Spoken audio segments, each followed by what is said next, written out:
if we need to for this one. Maybe, probably.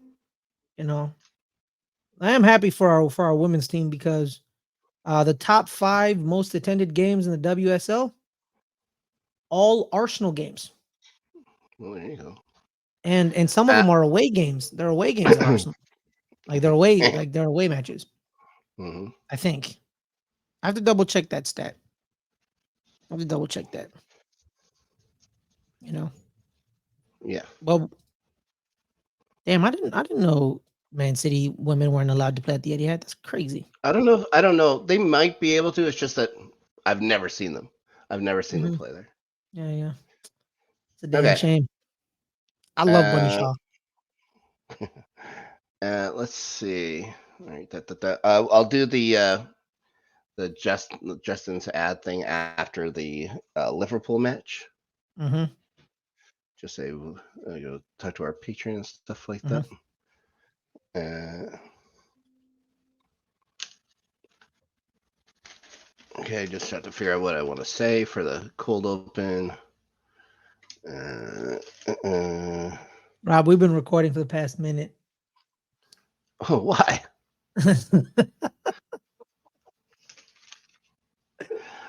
Because we got an editor back? Is that it? Hey, how's that for a cold open? I thought you knew. I thought you knew. Wasn't hit paying that attention. intro. Yeah. Is it that intro? Is it that intro? Yes. This is that intro.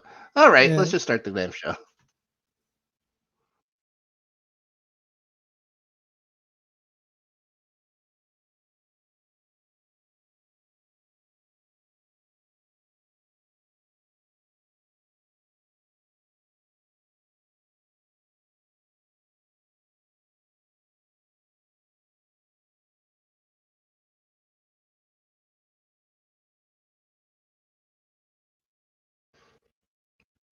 One thing I can say is at least you did hit record. Yeah, I did hear. No, he had that one time. Not go 15 minutes before realizing, oh, this isn't actually being recorded or anything. Oh, hey, everybody. Starting 11 is back. Which week is this? Match week 25, Ferris. Yep. Yes, it is. Joined by Ferris Bothana, of course, the Ferris Bothana. You guys have heard about him from the news. Now, as far as, lots of moving up near the table, there's a couple of changes. There's a couple of changes. Not at the very, very top, though. And the drama was taken out of that right away. First match of the day, Brentford at home to Liverpool. Mm-hmm. Liverpool had never beaten Brentford at Brentford in the Premier League. Wow. Yeah. What's up with that? Brentford has some weird stats. Like Erling Haaland is the only team he's never scored against is Brentford. Yeah. Yeah, I heard about that. Yeah. Some strange things go on with Brentford, but score-wise this time, there's really there's nothing to it. Mo Salah is back from injury. Mm-hmm. He'd already been back for a while from AFCON, but he had been hurt. He starts on the bench. He won't be on the bench for too long. And now, Alisson Becker looked like he was going to come back, but picked up another injury. I don't know if it was in the warm-ups or the day before in practice, but picked up another injury. So, oh gosh, I don't even know how to pronounce his name. Kamin Kelleher is back in net for Liverpool, having played last week as well. Trent Alexander-Arnold still out as well. They injured did once not again. Need. Yeah, they don't need anybody I guess this one. Darwin Nunez gets the opener on the counter attack. Ferris. It's basically a 2-man break, assisted by Jota. Just a lovely touch to put it over Mark Flecken. Just a chip shot. How can we chip with that kind of thing going on? But he does chip it over. Go ahead. Oh my bad. No, I was like, because I wrote down in my notes. I said right here, man. It doesn't start with the Jota assist. It started with like a clearance from a long ball. I believe it was from McAllister. Finds Jota on the left wing. Yeah. Yeah, and they go in. It's great. basically, they basically make it a 2-on-9. Yeah, Yeah, he gets the ball over easily to Jota, and it's the finish, which is the real class thing there. tremendous. Jota would be forced out just before halftime. Hmm. There's a collision. Christian Norgard falls on him on his knee. Didn't look good. It looked like he gets up for a little bit and then just walking around. I think he tried to carry on, but laid Hmm. down on the ground. He is replaced by Mo Salah. So if he can have somebody come off the bench Yeah. for Jota, it's nice to have a guy that is your all-time clubs leader in goals and stuff like that. I guess Hmm. he's been fine. I believe he's still second in the league in goals as well. Now, Do you think he's a bigger club legend than Stevie G? no, Is it just because Stevie G's from Liverpool? there's that. Gerard played I believe his entire career there. Yeah. He was the captain. Mo Salah's not the captain. They've Hmm. won as much as each other, I guess. So there's that too and stuff like that. I just think Steven Yeah, Gerrard but will always be thinking. Salah did Salah's get a huge. something Stevie G. There's Salah nothing did wrong get with being something second. he Stevie G never got. No, which He is did get something Stevie G never got. what? He got that illustrious Premier League title. Well, that's true. Stevie G Yeah, never got it. That's a yeah, question I but want Liverpool fans to ponder. yeah, they're gonna say Steven Gerrard. Yeah, probably. They're probably gonna say Stevie Different G. different position and stuff like that too. So Yeah, yeah, it's always attacking hard to mid say. wing. Yeah, yeah. It's yeah. I think it You have goes. that captaincy for so long. Like for Yeah. me, if I was to say like the best player for Chelsea ever, I'm gonna say John Terry probably, but not my favorite. My favorite probably I don't know if it's Drogba or Lamps, but they're both right up there. So wait, you think Terry's better than Eden Hazard. you think so? You think Terry's better than Frankie? I think well, yeah, I think John Terry was an absolute force and maybe the most underrated football player of his era, and he was still regarded so incredibly highly. So Hmm. he was just he was a movable object. Not a great teammate. Let's put it that way. To Also, some, also not a heard great not teammate. a great person neither. I'm saying that's why. Yeah. Yeah. Well, some of his teammates' wives really liked him a lot. It seems. So, anyways, in the second half, Getting Salah all Ryan assists. Griggs on us. Salah Yeah. assists Alex McAllister's goal before scoring himself in the 68th minute, just shrugging off Nathan Collins like he was nothing. He was nothing to him. Puts it past Mark Flecken. Ivan Toney gets a consolation goal back. And Cody Gakpo scores as well uh, to round out the scoring. But there's a little controversy where Ivan Yep. Toney probably 71st probably minute. robbed of probably robbed of a penalty here. I don't know if it would have made much of a difference the way the field was slanted all game, but Andy Robertson was all over him. He was on him like a backpack. Brings it to the ground and no call. Somehow VAR don't want to upset their friends and stuff like that down on the No, pitch. Rob. So they Rob. say, "Oh, we should." That's no clear and obvious error there at all. No, it wasn't even like they didn't call like they did call a foul. No, they did call a foul. Yep. They Yeah. called it on Brentford. Brentford got the foul. Like it was a defensive free kick for Liverpool. They called it on Brentford when Ivan Toney was literally shoulder checked from behind. Liverpool got away with He homicide. was Got away. he was in his space. Like I don't know what he wanted to do. He has a right to the Yeah. ball. He didn't get into the ball. He was in his space. Yeah, awful call. But in the end, it would not have mattered. This Liverpool wasn't going to lose this game. Uh, uh, one more thing, Darwin Nunez was subbed off at halftime with an injury as well. Mm-hmm.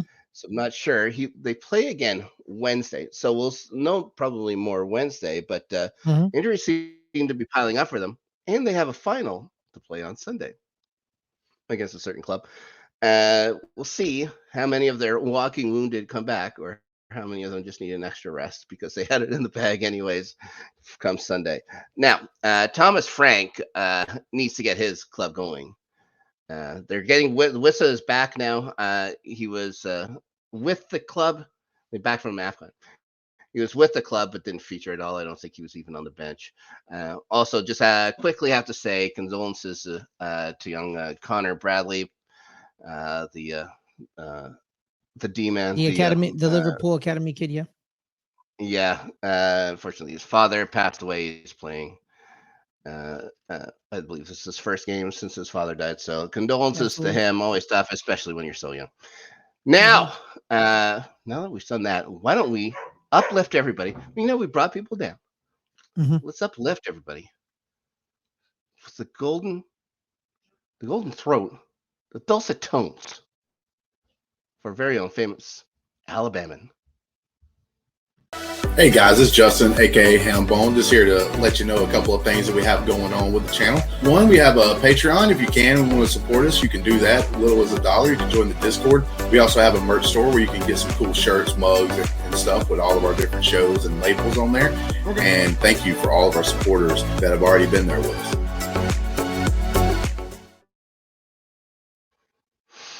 Let's get readynetwork.com. You can Hmm. find links to all kinds of stuff there. I think Adelia does a damn good job with that website as well. Now, back to the action. The action, well, whatever. Two teams I'm not particularly fond of faced off. Fulham taking on Aston Villa at the Cottage. And it's Ollie Craven's Watkins Cottage. racing. Ollie Watkins uh, producing again for Villa. Could have had three. He had one called back real early, I believe, in the third minute. Your old Hmm. pal, Tim Ream, also had one called back for being offside. First time we've mentioned Tim Ream in an almost positive note for a while. So there you go. Well, yeah, it was either Uh, he was injured or he was playing like doo doo. Yeah. It's one or the other. Not great. Yeah. It was Rodrigo Muniz who got the Codgers goal. Make the last half hour a little more interesting. They just couldn't Hmm. find another. Emi Martinez absolutely robs Adama Traore in the 90th minute to seal it. And it's nice to say Adama Traore's name because I said it a lot last year when he was Yeah, with the he's the Wolves. he was the he was like the bowling ball who played for Wolves, correct? Yeah, The big yeah, he was muscular like man who can run he, straight look, but can't he looks like a cut. fullback. Yeah, he Yeah, can't cut anyway. He just knows how to run straight. yeah, and he did, and had a very good chance or whatever. But Martinez made a very good save on him to move Villa temporarily back to fourth. It would Hmm. depend on what happened with the good old Tottenham Hotspurs. So let's go to that match next, Hmm. Ferris. Spurs at the vaunted, hallowed stadium that nobody wants to be associated with. It seems Tottenham Hotspur Stadium. Wolves. Probably because their owner's a criminal, but Well, you know. Well, at least partly. Hmm. Now, Wolves came ready. They were ready to play. They had a bit of a letdown last week, especially as the way they performed against Chelsea. Before that, Hmm. it looked so good. Anyways, they put on the early pressure. I guess a couple of Spurs chances as well, but I think the most pressure came from Wolves. Hmm. They get a corner, and corner coming in for no reason. Richarlison goes out, breaks the line, and touches it for another corner. This thing was easily going out. Nobody was even going for the ball, but Richarlison just had the idea. He had to go and touch this thing, and so this time Sarabia comes up from the other corner, outswinger, finds the head of João Gomez. Yeah. Of all people, Joe Gomez. His first goal of the year, a little surprising and stuff like that. That was 42 minutes into it. And so they go to break. It seems that Ange's halftime talk did some good because at the restart, it's Dion. I don't even remember how to say it, Dion or Dejan Kulisevsky. I always just say Kulisevsky, anyways. Just Also, walks too, past Craig Dawson in the box. Go ahead. well, great nutmeg goal by Kulievsky, as well as on Yep. the Joao Gomez goal. He was untouched. No one was marking him on the free kick on the corner. It Just was e- awful defending on a corner. It easy. was Yep. all of it was yeah, everybody in white watching. They were just watching. Yeah. And I yeah, someone can't wait maybe they're just till this is going to Joe Gomez. There's no way this is going in. also this man. I can't like it's gonna irritate the living life out of me when this man's out here playing a high line with everybody, but when he is playing Arsenal at the vaunted Tottenham Hotspur, he's gonna play like a back seven. Mm-hmm. Watch him play like a back Mark seven. it. Yeah, he's they're gonna not park going to the play to bus. win. They're gonna wait for a mistake, and that's it. They're not going to Yeah. try at all. All right. Yeah. So they tie it up, but the winning goal, goes to Wolves. Wolves pull this one out. Yep. And it's Pedro Neto running almost What the a great entire length. break. What a Yeah, great running break. almost the entire length of the field, running from his Hmm. box into the box, to the touchline, Hmm. drawing three defenders in, Stops. leaving Pivots. leaving the front of the net open to Hmm. João Joao Gomez. Gomez. João Gomez who hammers it home. João Gomez picks a fine time to show up for the Wolverhampton Wanderers. They win Or 2-1. or what I like to call Wolverhampton, Portuguese national team B. There you go. Very nice. It's nice. Well, not Anyways, anymore because they're all gone, but they were. they got a goal. They had like That's pretty 8 Portuguese people. Shout out to them. good. João Gomez. Brazilian. Spurs end up slipping back to fifth, and it's Hmm. their first loss in their last 6 matches. Wolves are doing fine. I believe they're in the. I believe they 11th. were in 10th. Yeah, they were in 10th spot after that win. Yes. Briefly. Yes. But we'll talk about that in a sec. So we're gonna move to the City Ground. Forest, talking about a team that needs wins, taking on West Ham. And I guess that you could sell this the upset of the week. There isn't too many real upsets going on. So No, I don't this think could it be was really very- much of an upset because West Ham has been playing like feces for the past 4 weeks, and it was kind of put a stamp on it with the Arsenal. I believe it was either 6-0. I think it was 6-0. Yep. Arsenal, and then they're calling for David Moyes' head. Well, it's funny because they've been calling for David Moyes' head for the past 3 years. You know what I mean? This program, if you've been watching this program, I Yeah, believe every week we have to remind people that he still has a job, and he he does. still has a David job. Moyes still has a Yeah, job. I'll talk about his remarks after the game in a sec.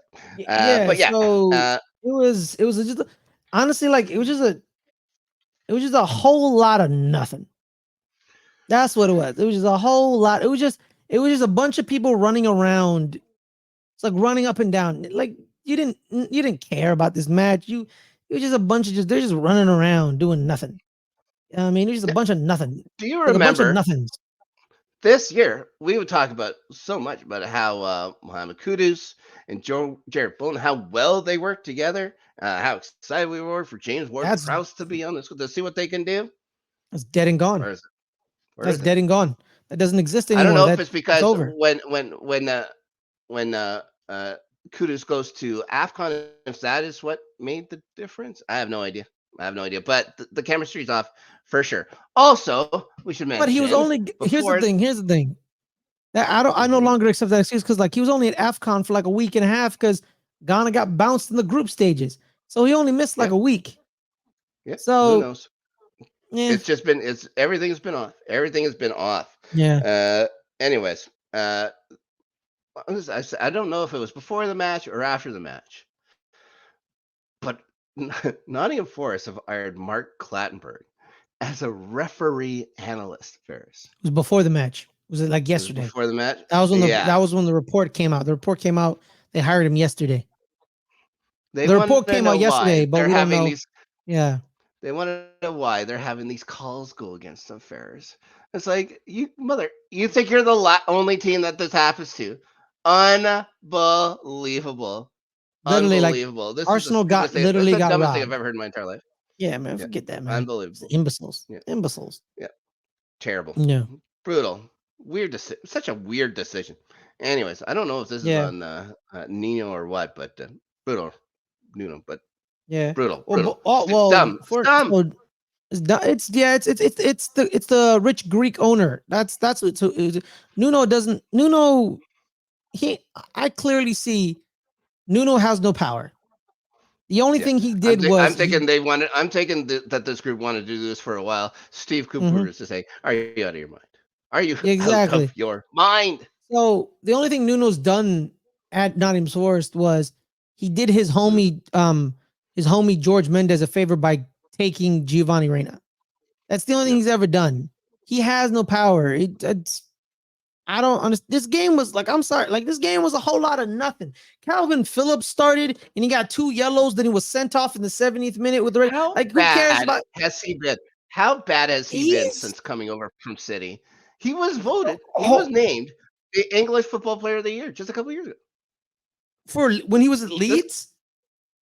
I don't know. I can't remember. I think it's Yeah, City, no, but I can't it's remember. when he was at Leeds because this year's his first year playing for Man City. Yeah. He's a Leeds United youth and a player. Like he's from Leeds United, and then he hopped over from Leeds United because they got relegated, and he was bought by Man City. What like this? Is how I know Man City's cheating. You bought Calvin Phillips for no reason, then you sold him for nothing. Oh, they And loaned him.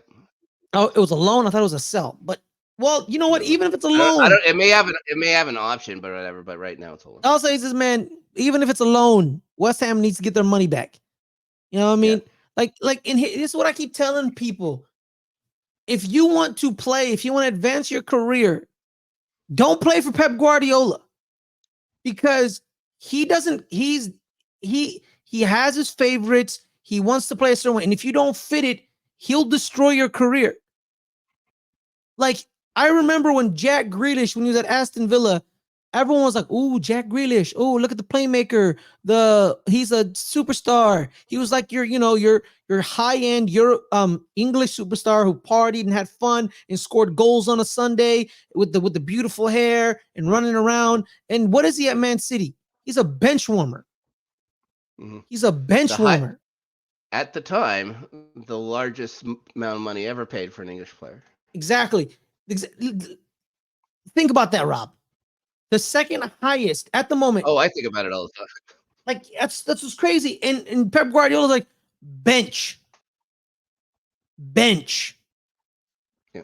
That's why I'm so mad. I'm so mad what happened. Guys like Phil Foden. Like that's why I'm so mad about well, Phil Foden's a youth kid. And by the way, enough with the Phil Foden Bukayo Saka conversation. There is no conversation. One is great, the other one is Phil Foden. Yep. End of discussion. Yeah, look up Cristiano Ronaldo's stats up to this point in his career, and look up Saka's stats. It's a fun. It's a fun study. In the Premier League, yeah. Pretty crazy. Anyways, yes, and Saka, we'll talk about him in a minute.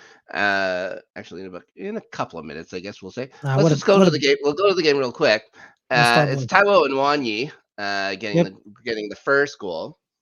It's deep and a yellow. And a yellow for pulling off his shirt. The message says in his, I guess his native language, in Yoruba, I guess it is for Nigeria. It means, "Who do you take God for?" And just some. Well, no, it was it's a Bible verse. I think it was like Ecclesiastes 12:13. I think he asked that on the bottom, but what was in Yoruba means what do you take God for? And then it has a message after that as well. So yeah, they want him to open up a Christian academy now and stuff like that. Funny enough, John Barnes, I think he was on the coverage for Sky or whatever. John Barnes, Liverpool legend. Shout out to Johnny Barnes. He said, I don't know. I don't know why he put that much stuff on his shirt. I couldn't read it. Yeah. They never had a good camera angle at it. I had to go look it up. I don't know. Something, but I don't know what. You see, that's why Ian Wright's a legend. He just wrote "I love the lads" on his shirt, pulled it up over his face, and started running around. Legend. That's that simple. I heart the lads. That's it. Fit right there. And then he pulled out his jersey, put it over his head, and was running around. See, legend. That's why he's a legend. You should wait till the camera is actually on you. Go up to you know where the camera is. Everybody runs up to it when they score. Run to the corner. Anyways. You run to the corner. That's what you do. Anyways, okay. So as second half comes, and this is where Phillips gets himself into trouble. Mm-hmm. 2 yellow cards in the span of 3 minutes. He gets sent off, and then Forrest really doesn't do much with it until again. It's like the death of extra time. And it's my old pal, Callum Hudson-Odoi putting the game away. 4 minutes into extras. Now I knew he was a big club youth, but I didn't know which big club. So he's a Chelsea kid. Okay. as a Chelsea kid, he had problems with his Achilles. He kept getting hurt and stuff like that. Like we did him a favor by letting him go. I'm surprised he's getting this much playing time. I'm glad for him though. Mhm. I'm glad he's playing. So, yes. So Forest win their first win in 2024. Mhm. Now, I was saying before, David Moyes had to field some questions after the game about how much the supporters want him out. They want him gone. He explained that the major trophy they would won and their recent position in the league table is better than it's been in years. And then he said that's maybe they've had managers who excite them more, possibly, but Ain't that the fact? the one who's sitting here wins more, which is also kind of Yeah, David Moyes. Yeah. yeah, Yeah, he basically said, "Deal with it, punks. yeah. Deal But with it." he's He not doing basically that just for me. said, I also oh my god. keep Yo, selling Rob, his best players out from under him. yeah, exactly, man. Like, what do you think? But Like, he also gets money to spend, and he's not spending it really well, wise. not So what yet, are you gonna because well, the James 100 million they Ward-Prowse? got for Declan Rice, they Mhm. spent it on Kudus, Yep, which is Alvarez, good. and James Mhm. Ward-Prowse. Those three men. Which is and the James Ward-Prowse signing wasn't huge. They got It it for was a it was like song. what, 8? Was it 8? I think 8 million. Yeah, it wasn't very And then much. and then Kudus was, And it was deep into the signing season as well. It's strange. yeah. A Then strange one. Alvarez and Kudus were both bought from Ajax, so you're gonna slightly Mhm. overpay, but Mhm. they paid for Alvarez for, I think it was 44, and then they played for Kudus was 36.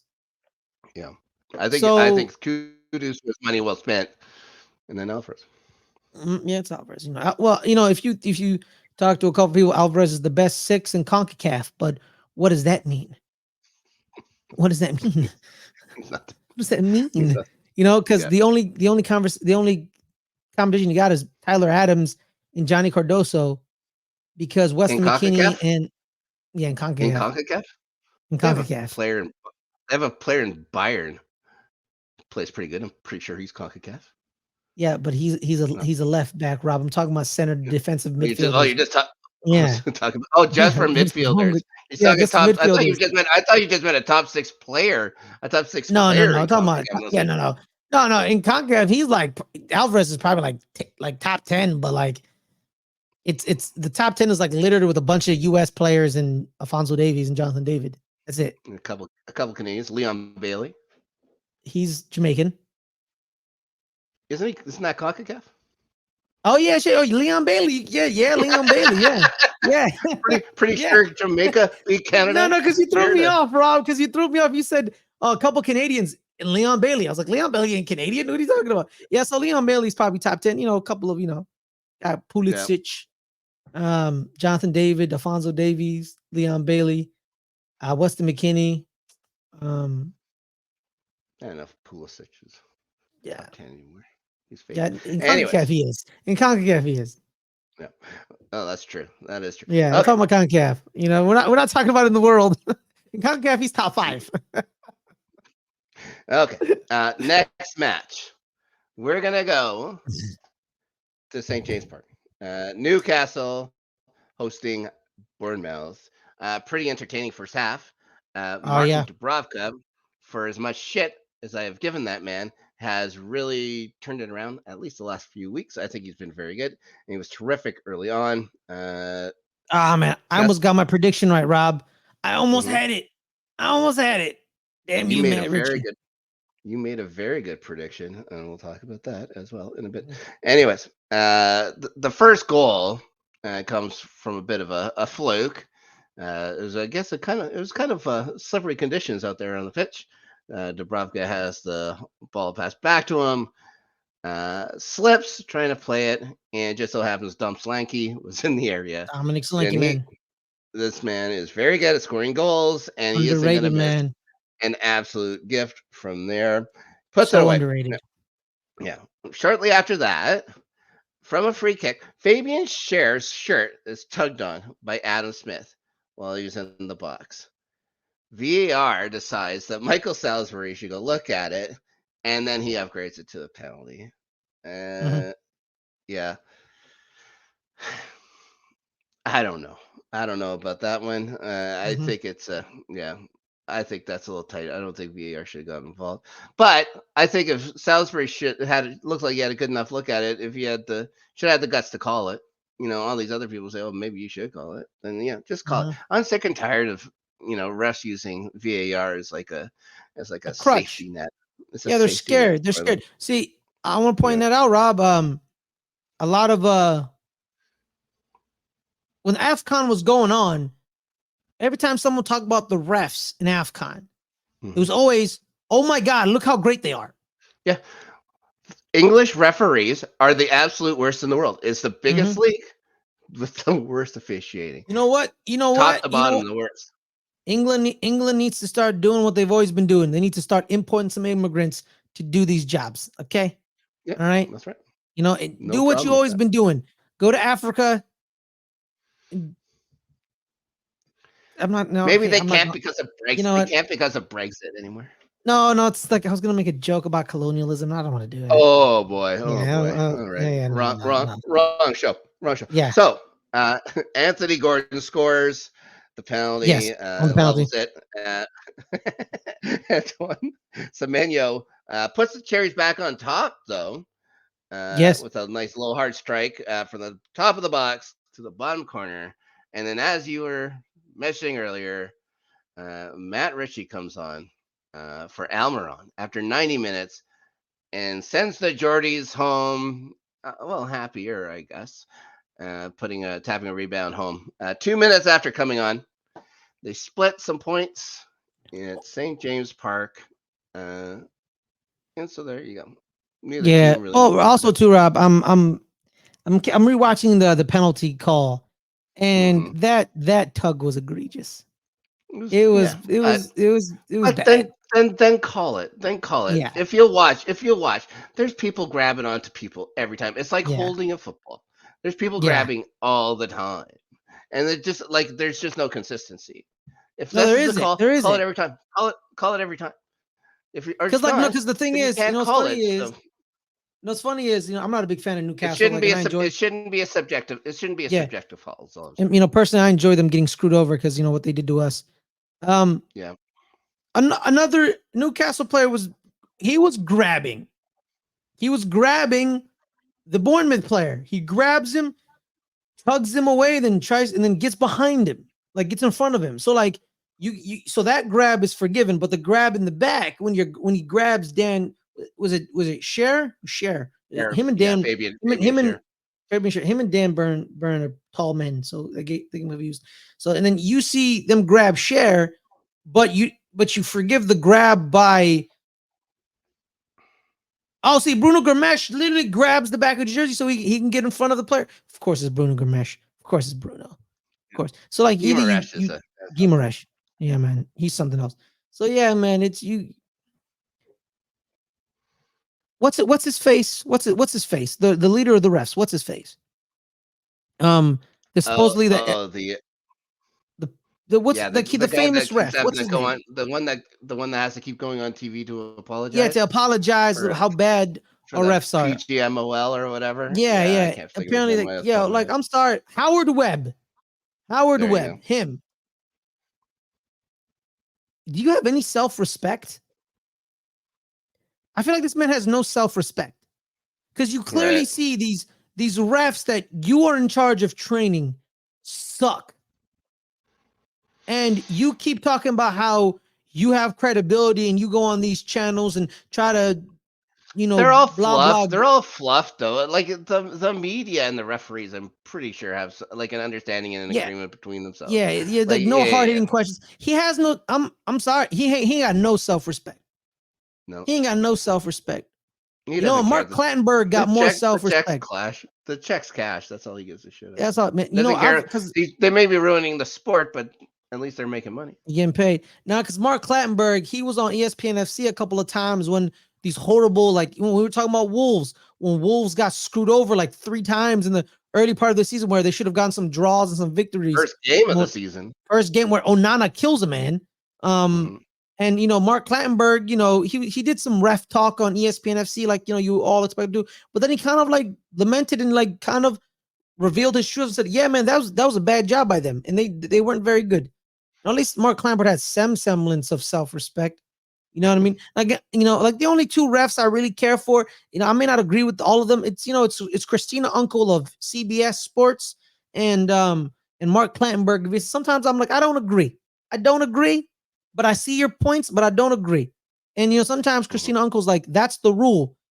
You may hate the rule, but that was the rule that was written. She may not agree with the rule, but this was the rule she was given and she has to implement it. And sometimes she's like, I don't agree with the rule. I think they need to rewrite it, but the rule is the rule. Until we rewrite it, that's the way we have to do it. So I kind of agree with her on that. But like overall, man, Howard Webb and the PGMO, they have no self-respect. They ain't got no self-respect. Yeah. Too much money at the line while you're playing, having amateur refs. Dog. It's ridiculous. Okay, let's move on because you sound like you could use a little pick-me-up here first. Yes, I would. So the next match we're going to talk took place at the Turf Moor. Burnley. That was not a match. Arsenal. Well, that's unfair. Burnley gave Arsenal all they could handle for 3 minutes. For 3 minutes. Yeah, 3 minutes. 3 minutes. And then the 4th minute, Martin Odegaard scores, and it's all over from there. It wasn't. It's over, man. It was pure, unmitigated domination. Yeah. Well, it was. I'm gonna say this: the 30th minute, Trossard goes to the box and throws himself up into the ground. He wasn't touched. They still called a penalty on him. I thought that was egregious. Should never have been called, or at least it should have been reviewed smartly and saying yeah, sure. I'm sorry, I'm trying. Oh yeah, it was Lawrence Assignon's leg was kind of there, but yeah, Trossard had already lost control of the ball and then just jumped. He was never touched. He just jumped to the ground. So whatever. It was like in the long run, it wasn't going to change the results of this match in the slightest. I just thought, come on, have a little more self-respect than that. But you must have thought it was a very good penalty. I can live with it. Anyways, the aforementioned Bukayo Saka. Yeah. He has to go up and put another one on the board. Saka scores again. James Trafford, man, guessed right. He guessed right. I was just about to say. Yeah. He just missed. He missed. Yeah. He had everything down. He just missed it. He needed another inch or so, and he would have been fine. That's what she said. So, second half. See why he's the future of English goalkeeping. He's going to be very good. He's just on such a bad team, but he's going to be very good. Someone's going to look out and buy him for an enormous amount of money, but they're going to be happy with the money spent. Now, and who knows who could it be? It could be you guys. It could be. I don't see Liverpool going there. Nah, I think Mikel enjoys Villa doesn't need to do it. I don't think Chelsea has the room for him. Well, Chelsea, I think I don't know. Chelsea, I'll say this, man. Chelsea and Eastern European goalkeepers, they go hand in hand. Because I think you guys. I think you guys found somebody, man. I think you guys found somebody in Georgi Petrovic. I usually compliment where he comes from, but I will not be complimenting MLS anymore because MLS are run by a bunch of dirtbags. But I digress. Yeah, I said it. I'm gonna keep it, man. I'll say this, man. USA Soccer, they are a disgrace. That's all I gotta say is you are a disgrace. But yeah, man, Georgi Petrovic, Serbian, Peter Cech from Czechia. Eastern European goalie for Chelsea. Czechia now, I guess. It's Czechia. They call it Czechia. Maybe the greatest goalkeeper in the history of the Premier League. Probably is. No, well, I'm going to say that right now. Peter Cech is probably the greatest of all time. You're not going to disrespect David Seaman. You're not going to disrespect David Seaman like that. One season, he only gave up 15 goals. I think it was. So, yep, pretty good. Anyways. He had a monster back four. So. Yep. That's Kind of true. helps out. Yes, Yes. but yeah, he still made that save. It's still, You know what? Screw Chelsea. We're talking here, about Arsenal here. What's here's wrong the with you? Champions League. Talking about I, Arsenal. I tried to sneak in more Chelsea talk. We'll be talking about No. them in a sec. So, next half starts. It's Saka again. With his right. And, With his right and foot. what a shot. What a strike. Direct to the top of the net. Like that thing is Oh. off his boot and it right in front of Trafford. Somebody Mhm. on his hip. Boom. It's in. It's the third goal. And then your old pal, Leandro Trossard, gets my one boy. for Love himself. him. After that in the 66th. And to round out the scoring, Ferris, the timid deer. The timid. No, I have he no longer timid. No, he's No, he he's still a is. little more bold. His face. It's He's the a way little his more face bold. is. Yeah, the way his face is. And the way it's kind of the way he runs too, with his legs so close together. Yeah, yeah. Anyways, it's a long throw from Kivior. Jakob. Gets him down the wing. Great Yeah, assist he by puts it into the box and makes a fantastic move on Hans Delcroix. Oh yeah, right Gets between his legs.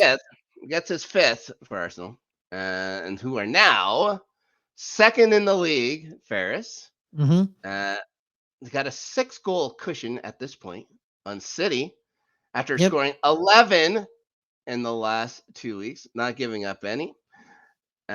City still has to play their game, but Arsenal very good showing today, very good showing the last 2 weeks, and they look like a scoring machine. Oh yeah, I'm very happy the way they're playing.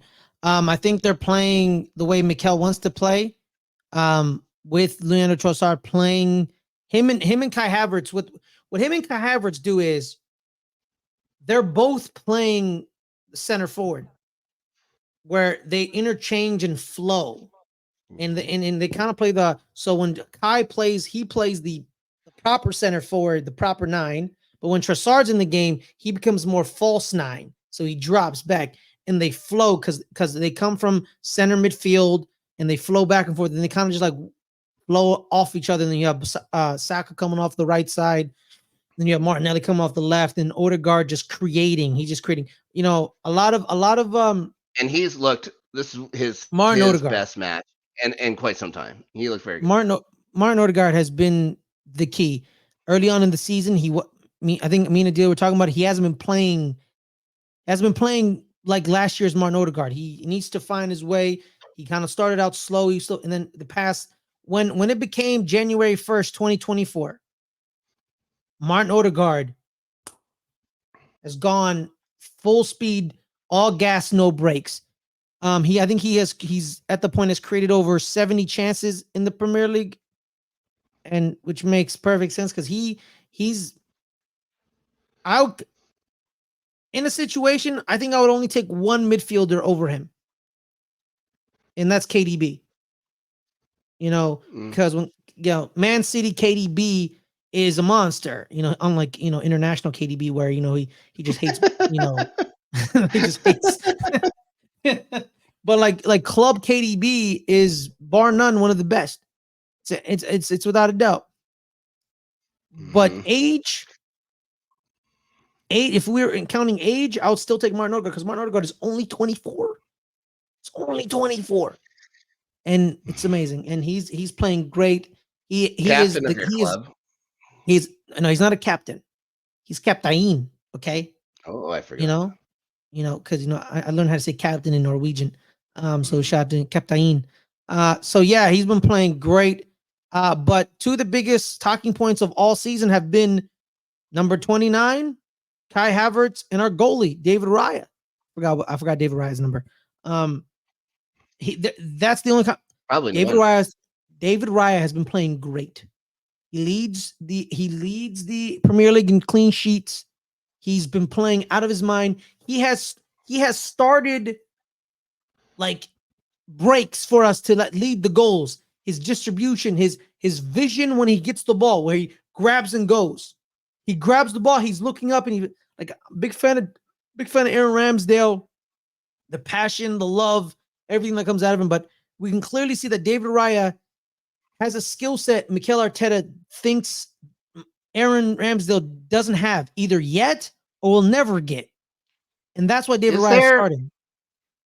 Is it an option to buy at the end of the loan spell for Raya, or is it? It's a Yes, they it's an have to buy option to him at the end of buy. It's an option to buy. I think so initially it was a deal. Initially it was a deal, but then it became a loan where it's a $3 million loan with a $24 million option. It would be $27 million. So because the initial deal was a $27 million deal. Right. So they went 3 into 24, basically. Edu Gaspar becoming, the warlock he is. Shout out to Edu, finding Gabriel Martinelli from a second division Brazilian team. You're like, who is this kid?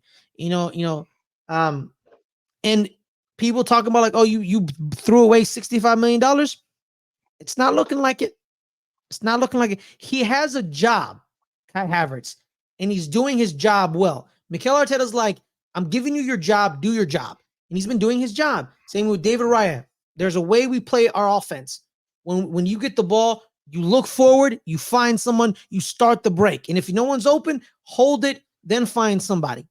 But he has gotten a lot of hockey assists where he throws it forward. I remember in the Liverpool game where he kicks it to Gabriel Martinelli because he knew Gabriel Martinelli's going to cook Trent Alexander-Arnold, because we all know we enjoy Trent Alexander-Arnold playing left back. I enjoy it. I thoroughly enjoy it. I think it's amazing because he sucks. You know what I mean? He's not very good. So Gabriel Martinelli hunts him down and he kills him. So he kicks it, long balls it. He murdered the man. Yeah, well, hypothetical situation. Hypothetically, he plays like the old school Rob, where it's like the long ball, where he completely bypasses everyone in the midfield. He's like long ball, and he kicks it straight to Martinelli because he knew Martinelli was open, and he knew Trent Alexander-Arnold wasn't going to do anything, and it did. Then we led to a goal. It led to a goal. Are you saying that Trent Alexander-Arnold performed poorly on defense? No, he's great. They should leave him there. They should leave him there. They should definitely leave him there. They should never play him at midfield like England does. Mm-hmm. He should play center back. I think he should play center back. Mm-hmm. And I think Ibrahim Konate is not very good either. But yeah, man, the two men who've been talking points, Raya, Havertz, they're no longer talking points. There's no, like, I watch the ESPN feeds. I watch the CBS feeds, all the mainstream media fields. They no longer are talking about it because it doesn't matter anymore. Because Mikel Arteta was right. Huh? Couple goals always seem to relax people. When he wasn't scoring, it was a story. But now that he's got a couple of goals, and everyone can relax a little bit. Yeah, exactly. Because they thought his job was to score goals. It's not. He played like he didn't score a single goal. It was for his last club, and he wasn't. Exactly. It was for not our club. We don't need him to score goals. He's not our goal scorer. He can score goals if he wants, but that's not the job Mikel Arteta wants from him. Like he's not gonna say no to goal scoring. Oh yeah, he's not gonna. No, yeah, he's not. But I get your point. Yeah, but that's not Mikel's. Like that's not. It's like if you score a goal, good, but that's not why. Because like if you think about it, he played great against Liverpool. The movement, pulling the center backs, splitting the center backs, making the center backs have to play forward. He didn't score a single goal. Everyone knew he played great. That's why everybody on the mainstream media never brought him up, even though he didn't score a goal, because they know he played great. And if they said he didn't play great, they would just look like a massive hater. They would look like Jamie Carragher or Gary Neville. But that's their brand and that's their shtick. They're very biased people, and it's fine. I expect them to be biased. They're one club men. They're not like they're different type of pundits, where most of the pundits have played for more than one club. Like Roy Keane, Michael Richards, even Rio Ferdinand, even though he's an imbecile saying Bukayo Saka is not world class, but apparently Phil Foden is, because he scored 2 goals against FC Copenhagen. Ooh. But yeah, I guess so. Manchester United did it, so it doesn't really matter. At FC Copenhagen, I think. Well, no, it was at Man United. But that's the point I'm trying to make here. Like the stories that we're talking about, they don't exist anymore. They gotta find a new story, and that's why they caught they're over celebrating story, when they're just celebrating like every other person. Yeah. Like I remember, I think when we talk about the Brighton game where Roberto Zerbi, he did a fist bump. Why isn't everyone saying he's copying Jurgen Klopp? Because apparently Jurgen Klopp created the fist bump, guys. And apparently What? Oh yeah. apparently, yeah, hey, Snark, apparently Liverpool created celebrating goals and celebrating with your fans. Apparently, I didn't know this. Good for them. They're ridiculous. Arsenal, amazing. Love them all. Mikel Arteta, you're my guy. I got nothing to say. Great movement. Bukayo Saka using his right foot a little bit more. That's my star boy. We have a lot of injuries, so our depth is really like waning. We have Porto this week. So yeah, we gotta be careful. Yeah, if you want to stop teams from celebrating, quit letting them score on you. That's all I'm going to say. That's all Absolutely, you Rob. have to do. Thank you. You have a chance. You have the chance to stop it every week. Okay, Yeah. let's move on to a better team, a better looking team. Maybe not better on the in the table or anything like that, but probably even smell better. Chelsea Football Club Definitely doesn't smell better. had to go up to Manchester, take on the junior Manchester team. Had to take on City at the Etihad, where they hadn't lost. They had won 12 straight matches in all competitions. I have to add, in all competitions. Now, it's Cole Palmer's first game back. Of course, big signing for Chelsea. Probably the most successful signing of all these close to $1 billion worth of players they've had. I think Cole Palmer is probably the brightest looking star. Although things are starting to come together for this quad slowly, and they are incredibly young. They are incredibly young still. I think the average age is my 23 years old. irritation of NBC Sports. Like, look at Cole Palmer, 10 goals. Cole Palmer. Yeah, like literally like 6 of them are penalties. Like, what are we doing here? Like, what are we doing? They all count. Like, they all count. Yeah, I'm but pretty come sure on, man. Saka scored a goal the other day. That counted. They all Yeah, count. but but he also scored one from open play. So let's be fair. He's also assisting like crazy. He is involved in Cole Palmer is just British version of Nicholas Pepe. Yeah, whatever. Oh my gosh. Cole Palmer, of course, 20 years old as well. Already scored more goals than anybody on Chelsea last year, including the timid deer who was supposed to do it. Now, first half we go, and Chelsea just played well. They were incredibly good in this first half. Probably should have had more goals. Thing is, we have a player called Nicholas Jackson, and I've talked about him. Rob, I have a question about Nicholas Jackson. Rob. Yeah. So I'm seeing the lineup on Google, and it has him in the striker position. But on the NBC coverage, they had him on the wing. Yeah, well, that's where he was. I think that's where he's supposed to be playing, was the wing. No, because he played. No, in the game he played the wing because he's been playing better out on the wing. Yeah, no, because he got the assist with. He got the assist with Sterling, but he was also put in all alone. At net, just Ederson to beat. He can't round anybody. He can't go around a goalkeeper. He had to put it in. Plus, he stumbles. Like he gets to that moment. He gets to that moment, and he has any bit of time. He's gonna fumble this. He's gonna screw it up. And of course, he did it. But yeah, he can pass the ball, and so you're coming down on another one. Chelsea on the counterattack were absolutely terrific. All game, they were terrific. They could run past City, which is a problem. And this is not surprising. We've talked about City's back line. They're big, good and stuff like that, but they're big. They're big, they're and big, they're not very slow. fast. They're big and clunky. They're big and they can clunky. get to their place.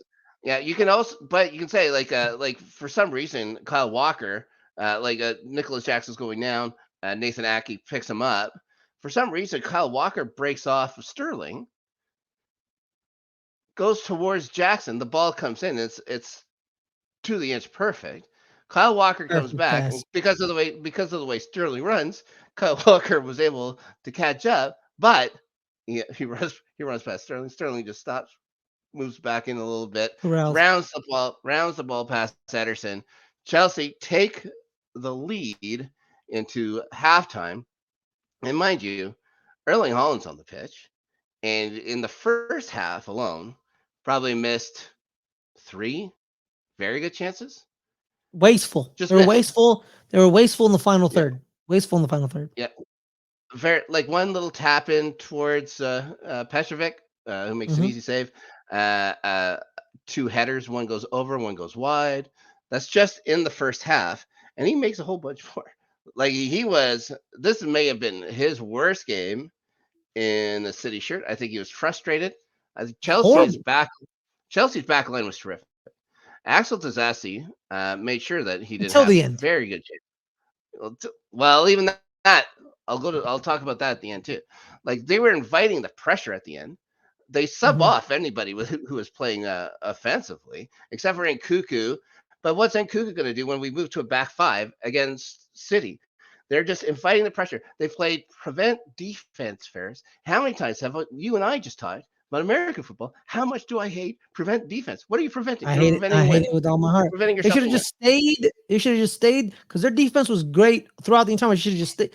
Don't if it ain't broke, don't fix it. Keep it the way. It wasn't broken. Axel, Yeah, exactly. Axel Disasi played phenomenally. Was And Rob, I think I wrote in my notes. Levi Colwell beside him was terrific. Yeah. Malo Gusto, again, just 20 years old, had Doku on his pocket all game. You only heard of Oh, Phil that's Foden's not. name maybe once. You know what? Let's. Well, It's not. Doku could play. It's very. It's it's very easy to put Jeremy Doku in your back pocket if you're not 80.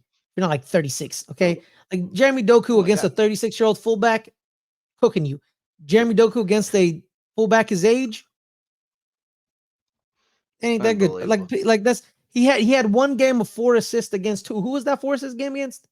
I can't I don't remember. That remember. was just I don't not. That was exactly. not long after I signed. Yeah, with but them, then so when exactly, but then when he starts facing his fullbacks who are fully matured grown men who aren't old, like like someone named like Benny Blanco, Mhm. back pocket. You know what I mean? Malo Gusto. He's 20 years old. He's maturing. Like that's the thing with Chelsea. That's why I'm like, you shouldn't really fire Mauricio Pochettino yet because you gave him a bunch They're of not going. teenagers. You Yeah, gave they're him a not bunch going of to. teenagers. Exactly. You gave him like They're the oldest starting. person. Who's the oldest person Go on your team, Rob? Raheem Sterling? Yeah, And he's not that Thiago old. He's Silva. like what? Thiago Yeah, Silva is the Thiago Silva. oldest guy in the league. Yeah. 4 years old. He's does he still start? He didn't start this game. No, he's been injured. Yeah. So that's how. But I think he's going to be used mostly after. He has not looked great. Like over the last like beginning of the year, he's Oh, looked very Rob, good. you're He actually telling me scored he's in looking like a stuff. 40-year-old? He's starting to now. At the Look beginning 40, of the year, yeah. no, but now he's on the slide or whatever. He won't be resigned after this year. I think he's going to go play another year, maybe 2 in Brazil, which is good. But he's also getting his coaching certificate, which is also good. Yeah. But he Well, has to also learn the too, language if he wants to be in England anymore because he is not a very good English speaker. no, that's why I That's keep gonna telling happen. people, man, with great athletes in any sport, the decline is rapid. It hits you right like it hits you like that. Hockey, You know what I mean? You just hockey. You can look at Ovechkin right now too. He was on yeah, pace. it's He should be breaking Gretzky's goal record. He isn't going to, guys. He is not going to do it. exactly. No, I like good on the and y'all are playing like I think early on y'all were playing like a back three, like a weird back three with some fullbacks. Now you're back to a proper back four with with no wing backs. Like they are fullbacks. Nicholas Jackson was inches away from murdering Enzo Fernandez when Enzo Fernandez just basically jumps and takes the ball from Nicholas Jackson, and he's like, "What are you doing?" But I'm kind of like, you think Jackson would put that ball on net either? Like no, but Nicholas Jackson thinks quite highly of himself if he was going to you make know that what? try. Good for He is him. not. He was But not good. no, Yeah, no, have the passion and stuff like that, but put balls on net. no, you're right, Rob. But the problem Enzo's is, been scoring. no, but the thing with Enzo is Enzo took the ball and kicked it out of bounds when Nicholas Jackson had already was face up to the goal. Could he have made it? Probably not. But give him the shot. Half before he had the half in the half Yeah. before he was all alone and bottled it. He Exactly. bottled it. So yeah, no, I'll say I this, don't blame man. Enzo the Reese. It's like we should at least get a try with this because it's on Jackson's boot. Who knows? Yeah, man. Yeah, that's what I'm Oh, saying. and I just want to say about the goal, about the tying goal comes late. Yeah. Chelsea held that lead for 40 minutes Mhm. with constant pressure coming and stuff, with the occasional breakout, which were good, like I said, but they were offside and one and stuff like that. Yeah. It'll happen. it's Rodri. Trevor Again. Chalobah got to come on. Trevor Chalobah gets to come on for the first time all year. 10 minutes later, he has a ball go off his hip. I don't know if he was trying to move the hip to block it or something like that, but ball goes off his hip into the top of the net. Looked like if he didn't touch it, Petrovic was there to make the save too, which is too bad. But of course, there would have been a rebound because that ball was hit pretty hard. Now, But who knows? but here's my issue, Rob. Yeah. He throws his hip into it. Mm-hmm. He throws his hip into it. My issue is always this with defenders when they, there's a chance if you throw your hip, there's going to be a deflection into the net or somewhere close to the net. If you know where the ball's going, throw your body into it. Like don't throw your hip. Take it to the nuts. Yeah. Sacrifice yourself. You got to sacrifice. But you also have to think, this guy hasn't played nearly a year. So, yeah. I think those instincts are just gone and stuff like that. Like, speaking of gone, I don't expect Trevor Chalobah to be around after the end of this year either anyways. So, yeah, it was too bad. I think Chelsea gets a much-deserved point to say that I don't think we just can't close, were worthy Rob. of we were 3 points, but yeah, our biggest need is a striker. We know this. We know this very much. I don't think they're going to go after Osimhen. I think it's just too much money. I don't think he acquitted himself very well in AFCON either. He only got 1 goal through his games, I believe. Yeah, well, he was not great. Rob, I'm gonna be honest with you. Mm-hmm. Don't judge players on AFCON, okay? Because AFCON. No. I can also judge it just by watching him play in Serie A. It's just. He's checked out. He's checked out. Yeah. He doesn't want. I think he was in an interview with Morning Footy, where he says he already knows where he's gonna be next year. Yeah, he thinks he's checked out. He's done. He's not staying in Naples. He's done. He's checked. Yeah. He's checked out. He's done. He's checked out. It's over. They Napoli fired their second manager of the year. Now they're on their third manager of the year. Victor Osimhen knows where he's going. Yeah, Victor Osimhen knows where he's going to be next year, and it's not going to be Naples. It's going to be somewhere else. He's done. He's done. And personally, I just don't know if he's the guy for Chelsea. I don't think he's going to Chelsea. I have a theory that he's going to Real Madrid. Because I don't think Kylian Mbappe. They keep finding money for people, so it wouldn't surprise me. I don't think because here's the thing about Kylian Mbappe. Mbappe's going there for a lot of money. He has here's the thing. He has main character syndrome. He's got to be the guy. And he's not going to play a position that is already occupied by Vinny Jr. You're going to have to move Vinny Jr. somewhere. And Vinny Jr. is going to be like, but I'm the left wing. And then you got there's reports he's already told people he's leaving. There's some reports that a couple people in Real Madrid don't like. The guys in the clubhouse say, we know where he's going. Yeah. Listen, they know. They know it's going to be Spain. They know. Yeah. Make no mistake. And it's going to be Genoa. That's what it's going to be. Girona. He's gonna play in Girona. Watch him say, I'm going to AC Milan," and be like the rebirth of AC Milan. I'm gonna take my talents to Miami. He's gonna go play. He's gonna go play with his buddy Messi again. Exactly. But yeah, man. You're right, Rob. You guys need a 9. Cole Palmer, Nico Jackson are not the. Cole Palmer's a winger. Yeah, he's a winger. Nicholas Jackson looks good on the wing. I'll say he has a place on the wing. We just keep having a lot of wingers. Like Mudryk has to get loaned out over the summer. Has to. No, Mudryk needs to be sold. He's not even featuring anymore. How do you sell him now? You can't sell him. That's the problem is you have to loan him. The thing is, you gave him an 8-year deal. That's the problem with all these. You can't sell none of these players. Y'all gave them 8-year deals. You see the talent. The talent's there. You just can't get it together. He's so fast. What talent? What are you talking about? What talent? He can score. He can score. He can score something. Oh wow! Just because he scored a goal for Shakhtar Donetsk in UCL, he has talent now. Man, get out of here! No, man, he'll be fine. He'll be fine. Up until the last couple of games, he was doing better than a certain Manchester United player who seemed to have turned up. but yeah, and he's not Marcus getting any Rashford? opportunities. He's not. I was going to say Rasmus Højlund, Oh, but yeah. yeah, he's not getting any minutes. He has to play with people who can't get him the ball. Uh, that entire side But of the you're a pitch winger. is You don't need someone to go get you the ball. You go get the ball. See that? you See can't this. get the. This is the one. You're not supposed to get. You're supposed to take. He's supposed to run back to the touchline, get the ball, and bring it all the way up. Someone has to get him the ball. Ben Chilwell Well, can't. you're right. Well, Rob, that's where it comes. Where your $250 million midfield. Yeah. Well, Give him even the then, ball. like the guys on the defensive line are really, it's like you got to get it up. You got to get it Yeah. up there, and they just don't. It was Cucurella there before and stuff like that. He couldn't do it either. Where is Mark So Cucurella? hurt. He's Oh, hurt like everybody else. You talk about injuries. Yeah, we got all kinds of guys hurt. I don't know if he's ever going to put the blue shirt on again. Tell you the truth, they're going to probably try and move him is it in the Cucurella or summer. Cucurella? Cucurella, but yeah, you have to. I don't know how you're gonna how you Well, get all I'll knock say is any of this, them. Rob. You guys did Liverpool and Arsenal a great service. Yeah, You you're know, welcome. shout out to Liverpool and Man City legend Raheem Sterling helping out his former club Liverpool. All right.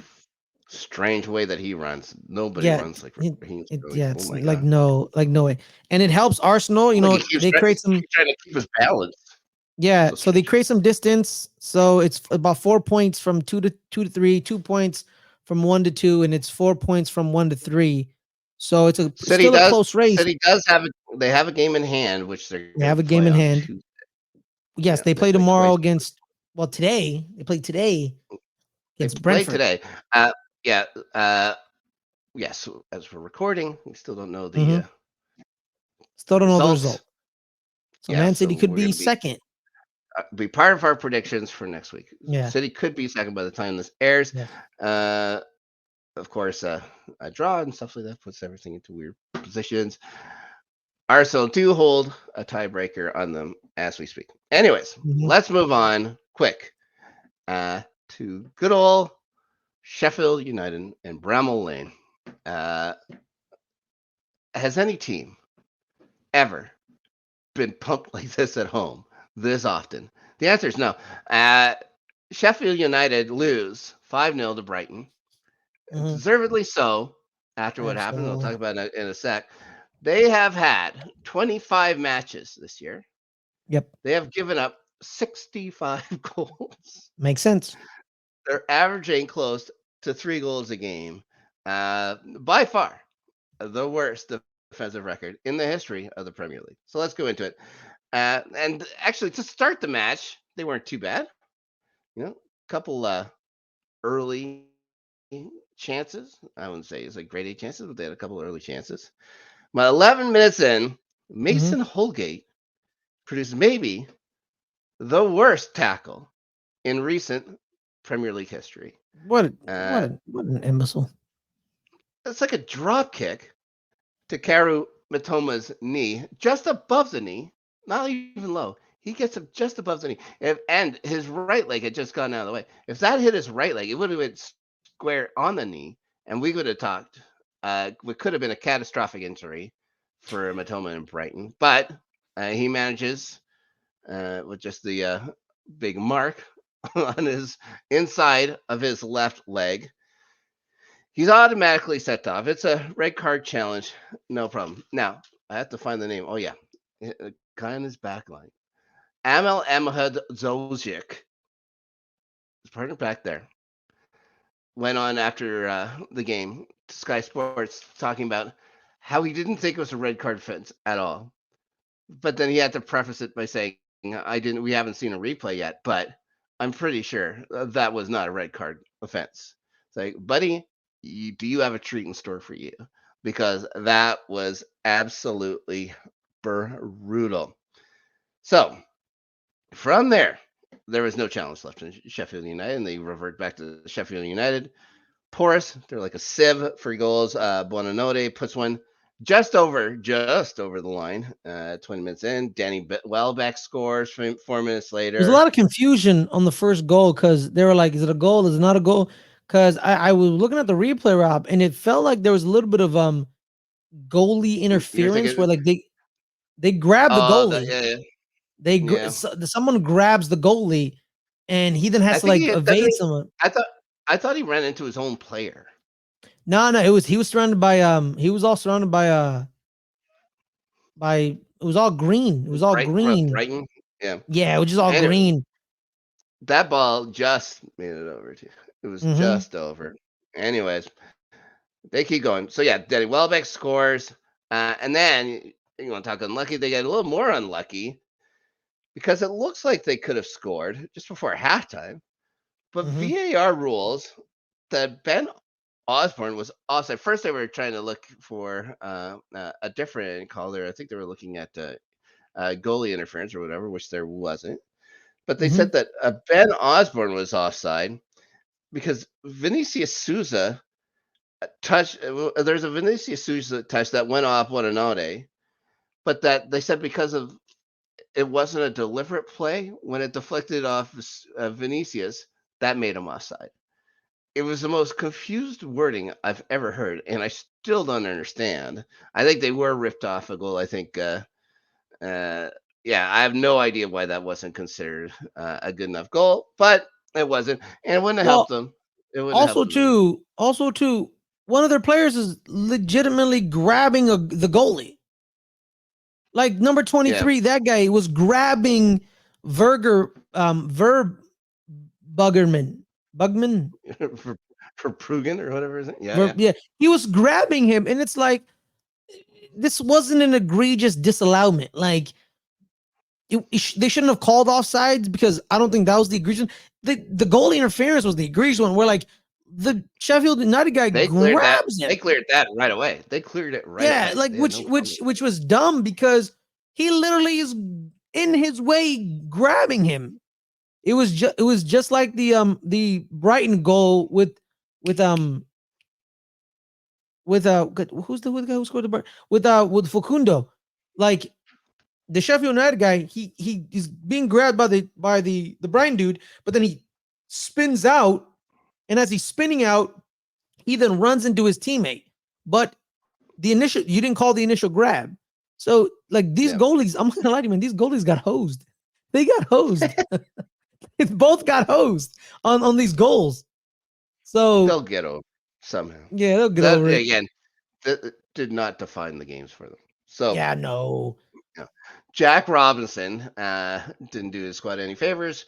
Decided to stick out a leg on a shot in. Of course, deflects off it into the net for the OG. And then Simon Adingra rounding out the scoring. 2 more goals. And then, Brighton now up to 7th spot. Man, shout out to Simone. It's Simone Adingra, AFCON champion Simone Adingra, just came back from AFCON with victory with the Ivory Coast. Cote d'Ivoire. If we're gonna be more technically, so Cote d'Ivoire with the victory in the AFCON with Simone Adingra, and shout out to who is king of the Ivory Coast? The king of the Ivory Coast was the person who presented the Ivory Coast with the trophy, Mr. Didier Drogba. That's right, the best ever. Phoenix Rising owner and former player from the USL. Yeah, and played for Montreal for some reason. We don't talk about the MLS. No. USL. No. Also, Galatasaray. You can't forget that too. Shout out to Galatasaray. Yeah. Yo, Galatasaray, man. No, just Galatasaray. Right. Okay. Sure. All I know is Galatasaray because they're legendary for beating Manchester United in that European competition back in the day. Well, the fans, they're not great either. All right. Let's move on. They're crazy. Mm-hmm. Now, Luton got to take on Manchester United. Oh my God, what a frustrating game! At the Kenny, yeah. Oh my God, what a frustrating game. It's hard to win a game first when you immediately shoot yourself in the foot. Immediately, 30 seconds in, immediately. Amari Bell. Like that goal was given. Like I'm sorry, I'm sounding like a hater. That goal was given to Rasmus Højlund. He did not earn that goal. That goal is not earned whatsoever. And it's so irritating watching that stuff like that. And then be like, oh, look at Rasmus Højlund. What a great The easiest. Amari Bell just it was easy. What I don't know what he was trying to do. Like he wasn't even back to the play, and decides to do a sweeping pass Yeah, what is he out doing? into space. Like he I think doesn't think anybody else is going to be coming up for the ball. Like and just said it so was it meekly. Mengi? Like it Was it Mengi, was that? Osho, or Bell? Which one was it? It was Bell. It was Amari Bell. It was Amari. Ah, Mari. Goddamn. Yeah, yeah. Just taps it, and Hoyland's like, okay, thanks. Takes it in easily, goes around. Kaminsky scores. It's 30 seconds. You're already up 1-0. Yeah, not terrific. Not terrific at all. And then 6 minutes later, Luke Shaw's corner finds Alejandro Garnacho, who had a pretty good chance himself, saved and stuff like that. Kaminsky did have a good game. Like, never mind the first 6 minutes. Anyways, his shot directed squarely off of Hoyland's chest. It looked like at first I thought he went right off his face in the net, but he does look like he kind of twisted in and stuff like that. It's a good if he meant it. It was a real good job by Rasmus Hoyland. He gets 2. Rasmus Hoyland now the youngest player to ever score 6 straight games in the Premier League, which is another weird stat that nobody gave a shit about before. No one gives a shit about that stat. No one cares. Nobody could care less. And Harry Styles at the game first. Harry Styles, one of the 10,500. I wouldn't have known him. He stole a ticket from an actual soccer fan. I wouldn't have known him if he stepped on my foot on the way to get a beer. I wouldn't either. At halftime. No idea. Until they showed him, it was like, oh, that's that guy. Okay, very well. So a brace for Hoyland. Carlton Morris, of course, getting one back. One back in the 13th? 13th or 14th minute. He had some more deflection. Tace Chong shot goes off of a United foot right to his head and stuff like that. It's a good goal. But that's the end of the scoring. You know what foot? You know whose foot it was? Yeah. It was Harry Maguire. Well, there you go. Harry Maguire subbed at halftime. They made a couple subs at halftime just because of yellow cards and stuff like that. One of them, Harry Maguire, he only played 45 minutes.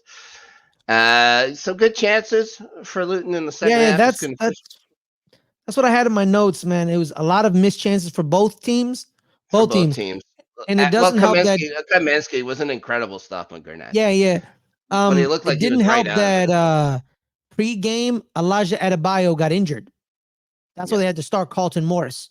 So Adebayo, they're 9, who's phenomenal on set pieces. Who I should know because I was stung by him twice when Arsenal beat Luton Town at Kenilworth Road. It was 2 goals by Adebayo on set pieces, and I think they were missing that element of their game with that because during the set pieces they weren't very deadly. Like no one really cared. I believe in the 66th minute. I want to talk about the 38th minute where it's fun watching Casemiro play in a league that's not Spain and he's not wearing a Real Madrid jersey. And every time they call a foul on him, he just looks shocked like, huh? I can't believe it. This isn't supposed to happen. This isn't in the script. Did you just pull out a red card? Yeah. What is that? What do you mean? But yeah, like man don't know how to play defense. All right. He just don't. And then Albert Sembi Lukongo. Their success. They keep getting success. Like it's crazy. It's crazy. And people still call for Ten Hag's head. Yeah, like that's the thing, man. Like, I just think people just don't like him. They just don't like him. Like it's not even like it's an untrustworthy face. Yeah, it's just people just he looks like a super villain. He looks like a generic super villain. He looks like he's about to steal the moon. You know what I mean? Like that, he wants to steal the moon. That's what it is. And because people like Manchester fans fell in love with Fergie and they love him. They love Fergie, the person. They love him. They just don't like Eric Ten Hag. And you know what? I don't blame them. They just don't like the guy. He's a meek-mannered professional soccer club manager. By night, he's Dr. Terror, Moon Stealer. I like exactly. No, because here's the thing too about Man United.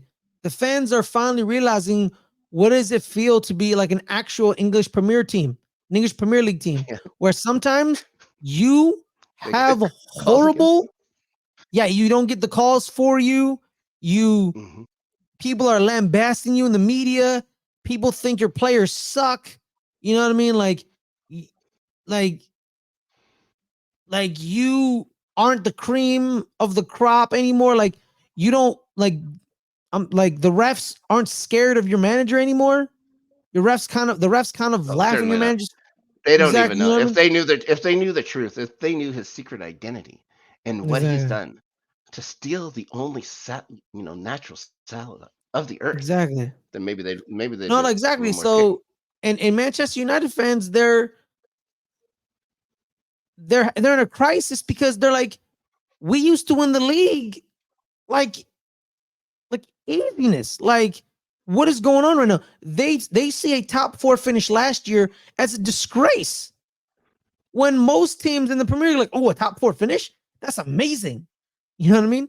Manchester United they were the image of the Premier League for years. They were like growing Back up, when Rob. Let me everything was tell in black and white. yeah, exactly in 1993.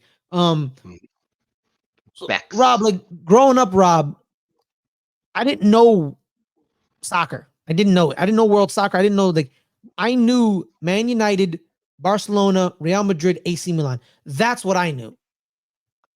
Those were the four teams that I knew growing up. And then I found out about Arsenal later on because of Thierry Henry. Shout out to UTT. But those are the four teams. I didn't like. That's how popular they were. That's how well known they were. And Yep. now the fans are like, "What is going on? I feel regular." They're mad that they feel like an average EPL fan. Yeah, And they look, don't like it. it's a good look for them. It's a good look on them. Exactly. Anyways, they still won. They They still won. still won. They Yeah, still won. yeah. But the thing They're is, only Rob, 3 points behind Spurs for fifth now. exactly. And now due to next year, that fifth spot is a Champions League spot Yep. because countries with high coefficients are going to get an extra spot. So the fifth spot in your league is a Champions League spot, and number 6 is the Europa League spot, and number 7 is that shit competition that Don't you? David I Moyes think. keeps. Oh, I think that's 8 now. Because isn't there 2 Europa League spots? Oh, they're adding a second one. I thought there. But anyways, doesn't matter. Okay, it When you doesn't get down matter. that far, who Those like Europa no League and Conference one League gives don't a matter. shit They about don't matter. They don't the matter, Rob. Go styrofoam watch. cup. The Yeah, they don't styrofoam matter. cup. Yeah, This is the exactly. what is it? Europa Conference Conference League. Come League. on. Who The goes the to the bed at night dreaming of the night they win the no man. Conference League, the Europa Conference If League? I hear someone No say one. I can't wait for, if I hear someone say I can't wait for European nights so I can win a Conference League title, I'll probably jump off a bridge. Time to go, Exactly. buddy. It's time to go. Just want to say Rob Edwards' quote after the game, after only 4 minutes awarded and stuff like that. He says, because Man U was up 2-1. That's why there was only 4 minutes awarded after the game. I do like that. Yeah. It's a Well, good also read. too, man. There's a lot of people questioning the rest of stuff like this and nothing happening to them. So Also too, it's gonna the come down to crazy about somebody this hard. game, Rob. This game should have Mhm. been like 4-5. Like that's how much chances both teams had. This should have been Yep. a high scoring game, and especially with that stupid Alejandro Garnacho. I don't know what the hell he was doing on that breakaway. Where man's just an idiot. Okay, I'm sorry, man's just an idiot. You know. I do enjoy that he fell down onto the grass afterwards and held a little private temper tantrum, feeling sorry for himself for a good minute or Yeah. so while the play was going back up the pitch too. Whatever, Garnacho. Who cares? Yeah. Okay, one more match to talk about this week. Everton Palace. Before the match, Ferris Roy Hodgson stepped down. He He got stepped fired. down as He Palace got manager. fired Yeah, he stepped down to due to health focus on issues. his health. To focus on his health. They somehow immediately found his successor in Oliver Glasner. No Gave him word. a contract What? to the end of 2026. Whereas he won the Europa League, not the Conference League. He isn't that lucky. He won the one that's above that, Europa League, with Eintracht in 2022. I believe they beat Glasgow Rangers, to win that one. So They he won has the an best. They attacking. won. They won the best loser Yeah, competition. yeah, they were the 65th best team in Europe. So Yeah. there you go. Uh, so he has an attacking style, and they have players there. They got Jordan Ayew, Michael Lise, if he stays, and of course Eze in the fold. He can find success there. I mean, Crystal Palace No. Now here's the thing. Here's the thing about Crystal they Palace. have parts. They have parts. Here's the thing about Crystal Palace, because this is the same team that Patrick Vieira had that they looked exciting. Like they would score goals, they would have fun, but they would lose games like 3-4 or 4-2 or whatever. And the thing is, when they fired Patrick Vieira, they brought in Roy Hodgson. Roy was supposed to be there just for that season to keep them from being relegated. And then they kept them on, and now it's the same team as Patrick Vieira, but instead of them scoring and looking good, they are losing games, but they're losing games like 1-0 instead of 3-4 or 4-2. It's like At the and or beginning, at the beginning of the year, he had an excuse with Elise being out. They come back, and Elise looks real good, especially with IU. IU, like they would get goals, they would each score, but they'd lose. They just lost. I think they lost their first 5 games or something like that together. So yeah, it took a little while for it to get going. But again, these guys they're not going to get bounced. I don't think this year. I think they're going to be fine, especially with the things they played end up with this game. They played with a back 3 this time around instead of the traditional back 4, back 5 for Roy Hodgson. Yeah, they played a you would think they're looking for offense with a back 3. They managed the 1 goal and had to wait till the second half to get. There was no scoring in the first half. A couple good chances for Palace. Some great chances for Everton. Everton again just couldn't finish and stuff like that. They looked very good though. But it is Palace that scores first, and it is Jordan Ayew from outside the box getting in it. Now, a nice the Ghanaian. Yeah, a nice little headed flick from Edouard to Mateta. Mateta, and we talk about holding. There's a guy like absolutely grabbing it and bringing him down. And he's still kind of backing him off. A second defender comes in, kicks the ball. It bounces off the first defender was holding on to Mateta. That's what finds Ayew, gives him space or whatever, and he finishes it clinically from well out. It was a nice shot. By the way, Jordan Pickford named man of the match in this one. So I do not understand it at all. Anyways, that's how you know they had no respect for the open field players in this game. Like just absolutely no respect. You no offense, a goalie should never be man of the match unless he has like 12 saves. You know what I mean? Yeah. Like you gotta be Tim Howard against Belgium. Got to be a difference. You know what I mean? I don't know if he was much of a difference maker. Anyway, man, we just bad offense all around. Everton needing points. They're down. They're in the relegation spot at this time. They have Luton just ahead of them, who had lost, so they have to make it up at least a point. And they get a goal finally. Dwight McNeil's corner, headed in by Amadou Onana, who had come on, I believe, in the 72nd minute or something like that. Onana just towered over everybody. I don't know how much of a vertical this guy had, but it looked like he was a good 2-3 feet in the air. It was incredible to see. Hammers it home with authority to get the point. Again, that second half, Everton should have had 3-4 goals. They just couldn't put it on net for whatever reason. And James Tarkowski had a really good chance as the game was winding down too, couldn't get it in. So they do pile on the pressure. They could only manage the 1 goal. The 1 goal is good enough to move them out of relegation. They're now tied with Luton, but because of differential, they are in 17th spot for the week. Sean Dyche and the Toffees. I'm thinking a little more relieved. Probably would have been much more happy with the 3 they deserved, really, but couldn't manage it. And Glasner was in the stands watching with the chairman for Palace or whatever. He looked very happy whenever they'd show him. I don't think they showed him after the 84th minute, but he gets to take the team on Tuesday. Like they're already practicing tomorrow morning, or in the morning. So there you go. That's it. Yo, just for seeing Matchweek. the Onana goal, man, he just jumps. It's like I remember seeing there was he just like he just powers through everybody because he was being hit. It wasn't like he wasn't being like um inhibited. Like he was being hit. It wasn't like the Joao Gomez goal where he just jumped by himself and no one was near him. He was jumping over people. And Yeah, kind of like, the center backs, man, you got to mark somebody and he just kind of jumps over people. So like Joeman Anderson or Chris Richards, just not good enough in the end. You got to close out, man. It's about closing. Like the game ain't over till you hear that final whistle. You got to close, and that's what I keep telling people. That's the one thing about Chelsea. They don't close because they should have beaten Arsenal at Stamford Bridge. They should have beaten Man City this week. They don't know how to close. You got to close. should have beat Liverpool too, but Should have sometimes been, things yeah. don't go your You way. got to close.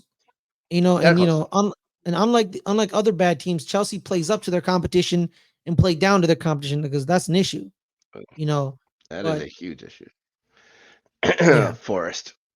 Anyways, Wolves, that's it. Yes. Well, Wolves have been good. Let's just say they have this. been good. Wolves have been good. All They've right. been good. That's it for the week. We did our predictions. Happy to say there's a clear-cut winner with 8 points this week. That's your good friend Snark. Damn Winner. it! Really? Damn it! Yeah. I will say, shout out to you for picking the draw in Chelsea versus Man City. Good for you. But it didn't help you. You only Yeah, got 6 points. So there you go. Now we move on. because it's it was the Newcastle game. Matt Ritchie, and I think it was Matt Ritchie. I blame Matt Ritchie's fault. It's Matt Ritchie. Yep, it wouldn't have helped you. You, you wouldn't have Wait, worked. that'd be 7. Yeah, that'd be 7. Oh, it Unless I was got that probably one another right. match. Oh, let's take a look. Let's take a look. Let's Let's to look it do some over, Rob. revisionist history. Let's look it over. Newcastle was picked by Adelia. Was picked by Rob, and you picked Birdmouse. So yeah, wouldn't have helped. Wouldn't have. Damn it! But It's draw a wouldn't have. tie. Yep. Yep. Yeah, it would have been 1 point for you. So yep, there you go. I already got it. There you go. Now we move to match week 26. A weird week. Still 10 Mm-hmm. matches. A couple of teams have to play a couple of times. One is a makeup game. I have no idea why Liverpool is playing Luton on Tuesday. There's got to be a reason for it, but I don't know what it is. But I know that Liverpool does play on Sunday. Carabao Cup Finals versus Chelsea. Chelsea not playing this week. Their match with Spurs is going to be postponed to a later date. So we start again. Liverpool Luton's on Wednesday. Yeah, as I said. Well, wasn't that what I said? No, you said Tuesday, so it threw me off. Oh, okay. So yeah, okay. Sorry. Yeah, we start with City and Brentford on Tuesday. Yes, I just City thought Brentford on earlier in the week. Tuesday. Yeah. At the Etihad. What do you think? I'm gonna go City. I'm Yeah, gonna go City. They're not going to lose 2 in a row. They're not going to drop points twice in a row, especially to a Brentford Yeah, team that looked as bad as they exactly. did against Liverpool. Speaking of Liverpool, they're at home where they just seem to have things happen to them. Good Mm-hmm. things against Luton, who's could be in real trouble here. Going Liverpool. Yeah, Liverpool's going to win. I agree. Yeah, thank God we played them before he announced his retirement. Because if we got to play him the week he did, and there was shenanigans. Exactly. So thank the Shenanigans. Lord. Because we played them at our house and we destroyed him. But if we played at Anfield after his retirement speech, something would have happened. Mm-hmm. Personally, I think we should Next. have beat them at Anfield too. But Zinchenko was like, "No, I don't want to do that." Thank God we have Jakub Kivior. Thank the Lord. Oh my gosh. Next match. We get to the Saturday matches now. It starts off Villa versus Forest. Is that Villa Park? Oh man, I'm gonna go Villa. Even though they got some injuries, I'm gonna go Villa. I'm gonna go Villa too. Forest may have won 2-0, but it was unconvincing to me. Brighton at the Amex gets to take on Everton, who need as many points as they can get. I'm gonna go Brighton though.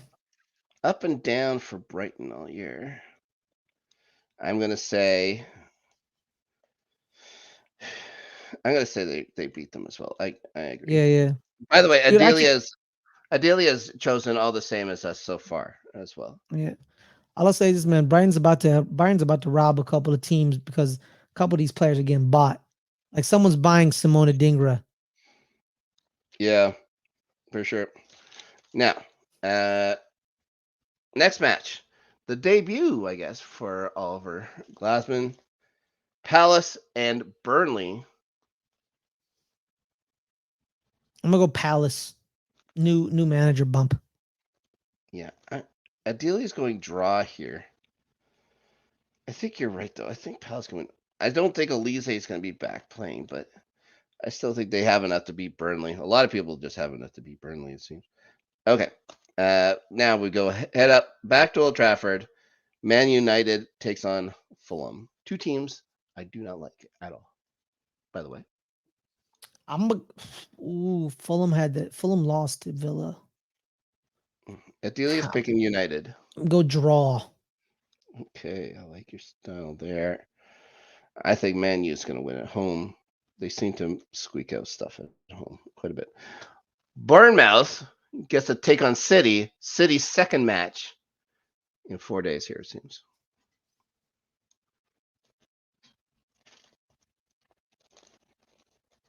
I'm gonna go Bournemouth. I like it. I was thinking the same thing, and I'm going Go to Bournemouth. actually. Ideally, still think City's going to win, but I'm with you. I think Bournemouth is going to win. Then you get, Mm-hmm. let's I say you, your favorite club, Arsenal, get Newcastle at the Emirates. We're whooping that ass.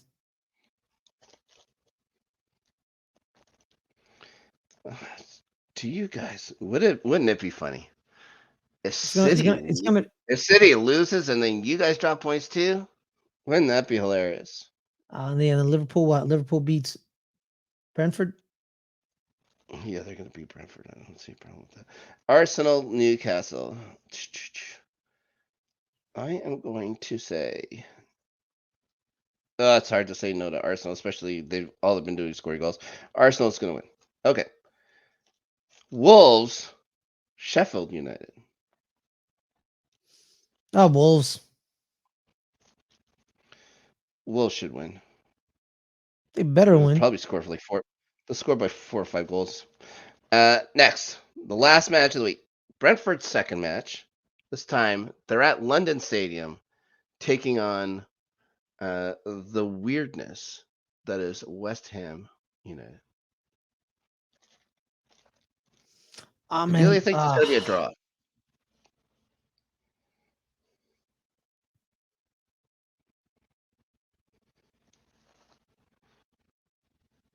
Let's go with draw. Ferris is going draw. I say West Ham wins at home. Okay, so West that's Ham good. at home. Yeah, who knows with these guys? Like we said before, it could be. You don't know what team they're going to be. They could be great. They're very much a Jekyll and Hyde team. But that's it. We've done our work through to almost week 26, and by the time you're watching this, week 26, I guess has begun. Although I guess maybe the City match against Brentford is actually week whatever it was a few weeks ago, 19 or whatever it is, 20. Anyways, thank you, Ferris, for joining me on the show. Please let people know where they can find you in and around the good old internet. And man, y'all can find me on this channel, guys, every Friday, 3 o'clock Pacific, where we talk American football, me and my homie Caleb. And then every Friday, 8 o'clock Pacific on our entertainment channel, where me and Adelia talk. We have the open table and we just have fun and talk. Very nice. Very nice. It's always nice just to sit around to talk. Talk for like an hour and 40 minutes or so about things that you like.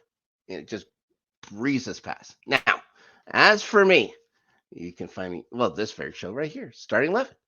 Let's Get Ready Network, the highlights every Tuesday. You and I do a show together, as well as our friend Adelia, every Thursday over on our entertainment channel. That's just a flagship, Let's Get Ready Network. We will have the Rewatchers channel or Rewatchers Council. It's our full 144 episode rewatch of Buffy the Vampire Slayer. This week, as we record this, we will be covering Prophecy Girl, the season 1 finale. So stay tuned. See if Buffy makes it out alive or not. Who knows? Anything could happen in a show that runs 7 seasons. Also, Let's Get Ready Network, After Snark, Weekends, we're back. Danny and I talking about, whatever we want to talk about, really. This week coming up, we should be talking about how video games are made, like video game coding and those kind of things. We have a guest coming on, Danny's friend from Brazil, who actually does this stuff for a living. I myself have no clue how this is done. So it should be an interesting talk this weekend. Guys, thank you very much for joining us. An odd week next week, but it's going to be exciting. Lots of work to be done at the top of the table. We'll see what happens. And I'll see you next time.